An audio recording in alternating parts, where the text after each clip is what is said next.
제가 이제 저희 아내한테 가끔씩 입이 입맛이 까다롭다고 가끔씩 혼날 때가 있습니다. 근데 이제 제가 왜 이런 말을 듣는지 궁금해서 잘 생각을 해봤더니 까다롭기보다는 정확하게 표현하면 좀 이렇게 입이 짧은 편인 것 같아요. 좋아하고 싫어하는 음식이 딱 이렇게 정확해갖고 싫어하는 음식은 이렇게 티가 너무 나나 봐요. 그리고 좋아하는 음식은 반면에 또 그 너무 티가 또 많이 나고.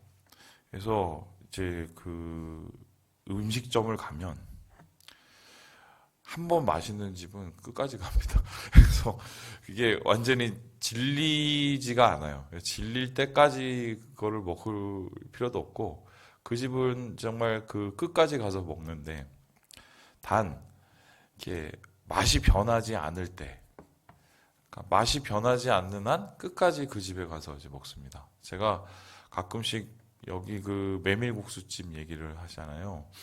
시청 앞에 이제 메밀국수집이 있는데, 그 집이 되게 마음에 드는 게 메밀을 100%를 이렇게 갈아요. 그래서 100%간 메밀로 면을 만듭니다. 제가 알기로는 100% 메밀면은 거의 없는 걸로 알고 있거든요. 그래서 사람들이 안 믿을까봐 입구에 아예 맷돌을 이렇게 놓고 거기다가 메밀을 집어넣고 그걸 갈아서 바로 면을 뽑아요. 제가 무슨 가게 홍보하는 것 같은데. 근데 이제 그게 가서 이제 그 면을 먹고 또 메밀 면수가 되게 좋거든요. 그래서 면수를 먹고. 그래서 그것을 먹고 이제 행복해져요. 그런데 이제 최근에 거기 가게 사장님이 한 3, 4개월을 안 보이셨습니다. 그 이유가 이제 막 코로나 때문에 장사가 잘 안 되고 이러니까 이분이 이제 철원에 살아요. 저랑 이제 뭐 이렇게 이런저런 얘기하다가 뭐 이런 다 이렇게 얘기했는데 차라리 와서 가게를 열어놓은 게 오히려 마이너스라 어디 강남에 있는 그런 식당에 가서 돕고 거기서 차라리 이제 페이를 좀 이렇게 버셨나 봐요. 그리고는 이제 그때 마지막으로 저한테 뭐라고 그러셨냐면 이게 아무래도 여기를 이제 더 이상 못하게 될 것 같다고 이렇게 얘기를 하면서 되게 아쉬워했습니다. 근데 얼마 전에 우연히 지나치다가 거기가 문이 열려 있는 거예요. 그래서 갔더니 그분이 그대로 계세요. 그분이 그대로 계시고 혹시나 해서 이렇게 음식 맛을 봤는데 음식 맛도 그대로예요. 단 이제 한 가지 없어진 건 예전에 이제 만두를 메밀로 빚다가 그 메밀로 빚는 만두를 이제 더 이상 할 수가 없는 거예요. 팔이 너무 아프셔갖고 이분이. 그러니까 이제 면만 이렇게 뽑아서 하시는데 제가 왜 말씀을 드리냐면 딱 먹는데 맛이 똑같은 거예요. 제가 이제 가는 집이 딱 두 군데 우리나라에서 여기 이 의정부에서 거기하고 이제 부산 밀면집을 가는데 딱 두 군데예요. 근데 똑같은 거예요 맛이. 그래서 제가 사장님한테 그래서 아유 맛이 똑같네요. 맛이 똑같네요. 그랬더니 이 사장님이 이제 맛이 똑같을 수밖에 없는 이유를 잘 이렇게 설명을 하는데 음식 하나에 자부심이 있더라고요. 그래서 뭐 이거를 몇 분 안에 먹어야 되고 막 이런 얘기를 하시는데 그냥 단순히 그냥 자기가 잘하는 것뿐만 아니라 그 음식 하나에 자기 자존심이 걸려 있는 거예요. 우리가 그런 말 하죠. 초심에 대한 얘기, 그죠? 음식 하나도 사람이 첫 마음과 초심을 지키는 게 얼마나 중요한지를 알 수 있는 대목인데요. 그렇게 맛있게 가던 집도 어느 시간이 지나면 맛이 점점점 이상해요. 그러다가 어느 순간을 넘어섰을 때 예전에 그때와는 많이 차이가 나는. 이제 그렇게 되면 이제 사람들이 끊기게 되죠. 뭐 음식도 그렇고요, 커피도 그렇고요. 그래서 사람이 장사를 하면서 그 초심을 지키는 게 상당히 중요하다고 제가 한 소리가 아니라 그 뭐 음식계의 그 대부로 알려져 있는 백종원 씨가 항상 그 자기 노하우를 가르쳐 주면서 그 전수자들에게 항상 얘기하는 게 초심을 지키는 게 되게 힘들다고 얘기를 하거든요. 초심. 살아가면서 우리의 삶은 더 그렇죠. 음식 하나 만든 것도 이 초심에 따라서 이렇게 좌우가 되는데 우리의 삶 속에서 우리가 살아가면서 삶의 태도, 삶의 모습을 처음 모습과 처음 마음을 지켜가는 게 얼마나 어렵습니까? 또 뿐만 아니라 신앙생활은 더욱 그렇죠. 우리가 처음 예수 믿었었을 때의 그 모습, 그리고 그때 주님을 향한 그 열심들, 그 마음과 그 열심이 항상 똑같을 수는 없겠지만 그때의 그 고백과 마음을 잃지 않으려는 그런 몸부림. 신앙인이 그것이 있는 것과 없는 것과는 상당한 큰 차이가 있어요. 우리 목사님들 중에 이 교계에서 문제를 많이 일으키시고 사람들의 정말 비난을 받으시는 분들이 있는데 여러분 제가 질문을 한번 해보겠습니다. 그분들이 원래 처음부터 비난을 받는 분들이었을까요? 심지어는 총회에 와서 막 그 이런저런 일로 그 정치적으로 힘들게 하시는 분들 있잖아요. 이분들이 원래 그런 식으로 모략과 또한 술수에 능하신 분들이었을까요? 물론 태생적으로 그런 분들이 있을 수도 있겠지만 적지 않은 분들은 목회 시작을 하면서 개혁을 하자고 생각했던 분들이에요. 그런데 어느 시간이 지나고 나니까 그러한 모습을 하나씩 하나씩 잃게 되고 나중에는 처음 마음을 잃어버리면서 어떻게 됩니까? 정말 전혀 다른 모습으로 살아가는 다른 사람이 될 때가 많이 있죠. 제가 오늘 왜 음식 얘기, 국수 얘기, 또 사람 얘기 이런 얘기를 하냐면요. 그 대표적인 성경의 안타까운 사람이 안타까운 예가 바로 사울이기 때문에 그래요. 예, 우리 함께 우리 21절 말씀을 같이 한번 읽어보도록 하겠습니다. 시작. 사울이 대답하여 이르되 나는 이스라엘 지파의 가장 작은 지파 베냐민 사람이 아니니까 또 나의 가족은 베냐민 지파 모든 가족 중에 가장 미약하지 아니하니까 당신이 어찌하여 내게 이같이 말씀하시나이까 하니. 이게 사울이 사무엘을 처음 만났을 때의 이야기입니다. 지금 이 이야기가 어떻게 되냐면요. 이스라엘 백성들이 사무엘을 불렀어요. 이스라엘 백성의 대표들이 사무엘을 불러서 다짜고짜로 사무엘에게 도전을 합니다. 어떤 도전을 하냐면 우리가 당신은 믿겠는데 이제 당신이 나이가 많아서 당신의 두 아들이 지금 이스라엘을 관장하고 다스리고 있지 않느냐. 그런데 당신의 두 아들은 당신과 같지가 않아서 부족함이 너무 많다. 이 얘기를 시작해요. 그리고 그 다음에 뭐라고 얘기를 하느냐. 그런데 우리는 새로운 지도자를 원한다. 그 새로운 지도자는 지금의 수준의 지도자가 아니라 강력한 지도자를 원한다. 왜 그러냐라고 물었더니 옆에 있는 나라를 봐라.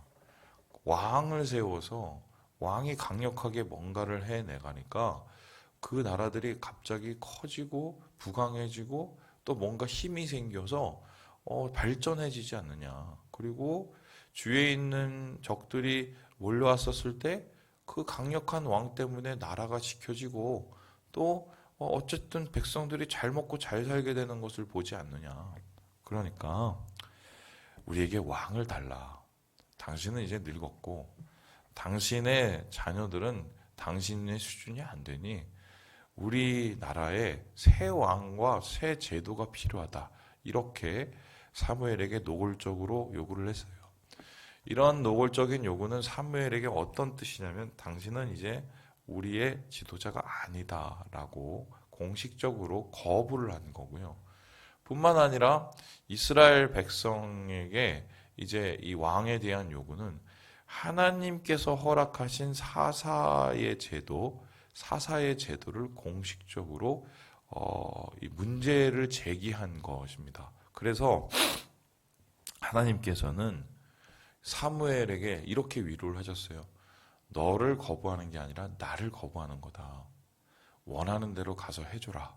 단 자기들이 원하는 일들이 어떤 결과를 나타내는지를 분명히 얘기를 해주고 그 선택에 대한 책임을 분명하게 넘겨라 이렇게 얘기를 해요. 그래서 사무엘은 백성들에게 가서 왕을 세울 때의 문제점들을 하나씩 말을 했는데 그 백성들이 상관없다. 우리는 왕을 원한다 라고 했어요. 그러한 이 백성들의 요구에 이제 사무엘은 참 착잡한 마음으로 왕을 세우기 위해서 하나님의 음성을 기다립니다. 그때 하나님께서 갑자기 한 사람을 부르시고 한 사람이 이 사무엘을 만나게 해주셨는데 그 사무엘을 만난 그 사람이 누구냐? 바로 사울이라는 사람이었어요. 그런데 이 사울이라는 사람을 자세히 살펴보면 이 사람이 맨 처음에 제비 뽑기로 왕이 되었을 때 사람들이 굉장히 극단적인 반응이 나옵니다. 한 부류는 이 사울이 왕이 된 것을 너무 기뻐해서 박수를 쳤고 한 부류는 너무 실망하여서 아예 얼굴도 쳐다보지도 않고 그 자리를 떠났어요. 근데 여러분 제가 질문을 해볼게요. 사울에 대한 반응 중에 좋아했던 사람이 많았을까요? 아니면은 거부했던 사람이 많았을까요? 말씀을 살펴보면 거부했던 사람이 훨씬 많아요. 그 이유가 뭐냐? 바로 사울의 출신 성분 때문인데요. 사울의 출신 성분이 다름 아니라 베냐민 지파였다는 것입니다. 왜 베냐민 지파가 문제가 있느냐? 베냐민 지파로 말을 하면 12지파 중에 야곱의 12형제 중에 가장 나이가 어린 사람이었어요. 그런데 막내 지파라고 사람들이 깔봤던 것이 아니고요. 이 사무엘 이전 시대, 바로 이전에 있었던 일을 살펴보면 됩니다. 이 민족들 간에, 지파들 간에 전쟁이 일어나서 소위 말해서 민족 상잔의, 동족 상잔의 비극이 일어나는데 어떤 싸움의 형태가 되었냐면 베냐민 지파 대 반베냐민 지파로 싸워요. 그래서 반베냐민 지파의 진영이 한마디로 10지파 이상의 지파가 모여서 베냐민을 이렇게 점령하러 가고요. 결론적으로 이들의 싸움이 잔혹하게 끝나서 거의 모든 사람이 다 죽고 한 500여 명 남겨놓고 거의 몰살을 당합니다. 베냐민 지파가. 그래서 베냐민 지파가 몰살을 당했기 때문에 이 지파를 그냥 보존하기 위해서 나중에 이 사람들에게 한마디로 이 보쌈을 해서 그렇죠? 그 거의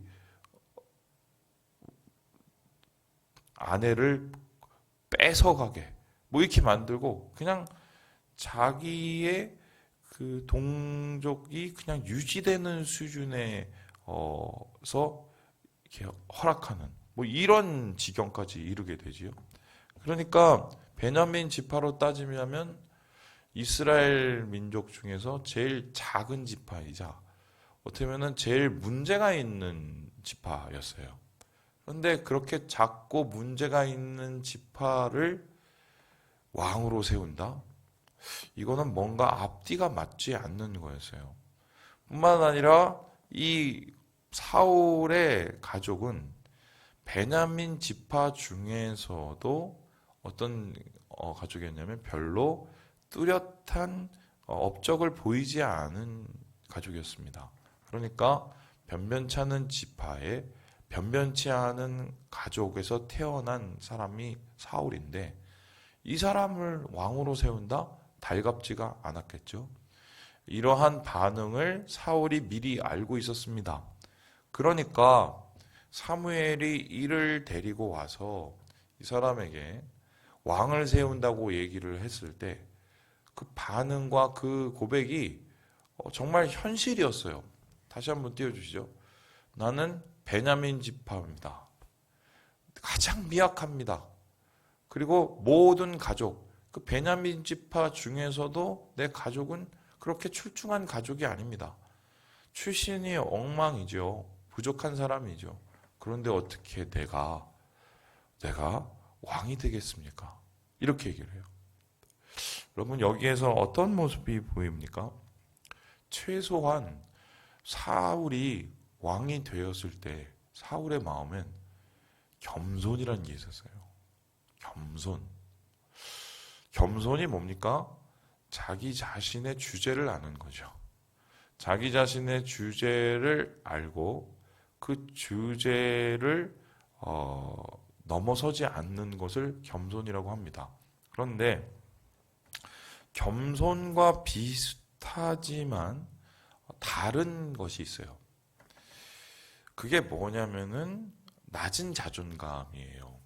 그걸 우리는 무슨 어떻게 표현을 합니까? 뭐 핸디캡이라고 표현하고 아니면 다른 식으로 표현을 하지만 겸손은 자기를 작게 여기지만 작은 만큼 하나님께서 주시는 은혜를 인정하는 것이라면 낮은 자존감은 어떤 것이냐면 자기가 작은 것을 알기 때문에 그 작은 것을 숨기고 싶은 것을 마음을 뜻해요.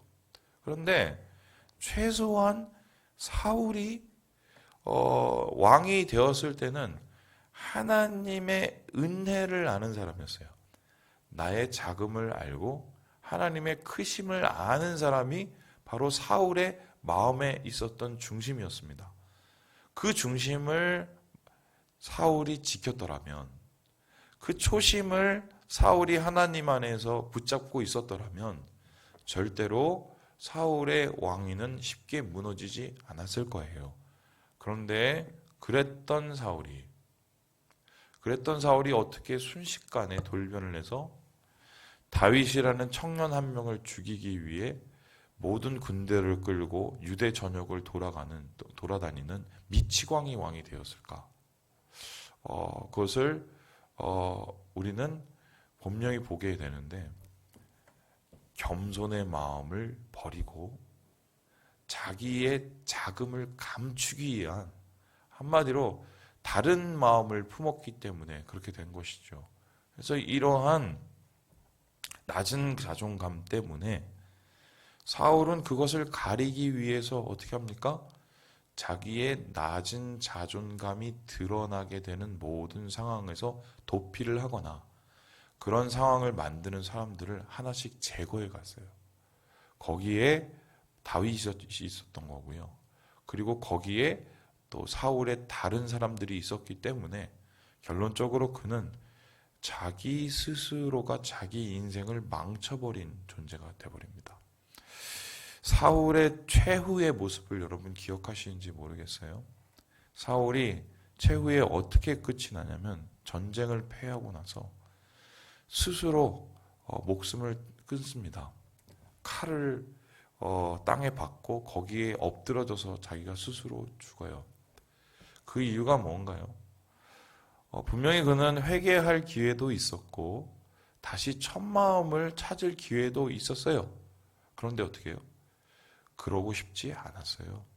그 자존심이라는 것을 지키지 못해서 그것을 버리지 못해서 결론적으로 그 낮은 자존감 안에서의 이 컴플렉스로 그의 마음이 완전히 엉망진창이 되어버려 스스로의 인생을 그렇게 비참하게 끝내버리는 첫 마음을 잃어버렸기 때문이죠. 첫 마음을. 저는 교회에서 이 첫 마음을 잃어버려서 정말 힘들어하는 신앙을 살아가는 분들을 많이 봤습니다. 우리 교회뿐만 아니라 많은 교회, 제가 거쳤던 교회에서 예전에 내가 이랬는데 혹은 뭐 자기의 감추고 싶은 과거, 경력 이런 것을 가리려고 애쓰시는 분들인데요. 중요한 것은 그것을 가리려고 애쓰기 때문에 그게 너무 더 잘 보여요. 그리고 그런 애쓰는 노력이 오히려 그분을 더 망가뜨리는, 하나님 앞에 보이고 하나님 앞에 그것을 공개하고 자기의 낮음을 인정하고 하나님의 은혜를 바라보면 훨씬 더 아름답고 훨씬 더 영광스러운 자리에 머물 수 있는 분들이 그러한 유혹에서 벗어나지 못하고 컴플렉스에 무너지고 초심을 잃어버리고 그리고 스스로의 신앙과 삶을 반하는 모습을 살아가는 것을 참 제가 보면서 가슴이 참 답답하고 또 그 모습 속에서 저의 모습을 볼 때가 있어요. 여러분, 오늘 이 사울의 첫 모습을 봅시다. 최소한 이때까지는 이 사람은 은혜를 아는 자였고 하나님의 그 은혜 가운데 주님이 주신 소망을 품을 수 있는 그릇이었어요. 초심을 잃어버리니 이것이 다 무너지게 된 것입니다. 우리 교회에 좀 첫마음을 지키는 교회가 됐으면 좋겠다. 예수님께서 에베소 교회를 향해서 이 계시록에 처음으로 그들의 교회를 편지를 보내시면서 뭐라고 그러셨습니까? 너희가 열심은 있으나 첫 사랑, 첫 마음을 잃어버렸다. 첫 사랑과 첫 마음을 잃어버리면 열심히 있어도 그 열심은 아무 소용이 없고 유익이 없다는 것. 바로 에베소 교회를 향한 예수 그리스도의 이 답답한 심정이고 또 그들을 향한 사랑의 징계였죠. 여러분, 우리가 주님 안에서 이 첫 마음과 초심을 지키며 주님이 원하시는 그 겸손의 마음으로 은혜를 누리시는 우리 모든 삼일가족 되시길 주님의 이름으로 축원합니다.